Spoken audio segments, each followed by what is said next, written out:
À Toulouse, depuis plusieurs semaines, des commerçants près de la place du Capitole sont exaspérés par la présence de dealers à quelques mètres seulement de leur boutique. Les trafiquants se sont installés près d'une bouche de métro. Le patron d'une enseigne de restauration rapide a pris une mesure radicale. Il a décidé de fermer son établissement. Stécie Petit et Corentin Bellard. C'est peut-être la dernière fois qu'ils y mangent. Cette enseigne de restauration rapide va fermer ses portes en fin de semaine. Décision du patron lassé de l'expansion du trafic de drogue ces dernières années. Un sentiment partagé par les commerçants alentours. Il y a pas mal de vendeurs de cachets, ils se mettent sur la terrasse. Et du coup, il y a des affrontements avec la police. Ça fait peur aux clients en fait.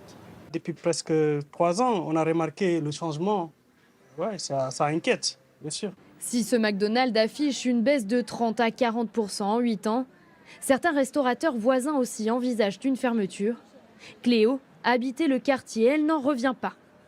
C'est affligeant de voir que des commerçants qui sont là en plus depuis des années, eux sont tributaires de la situation et ils n'ont absolument rien demandé à tout ça. Et je trouve ça grave, surtout en hypercentre comme ça.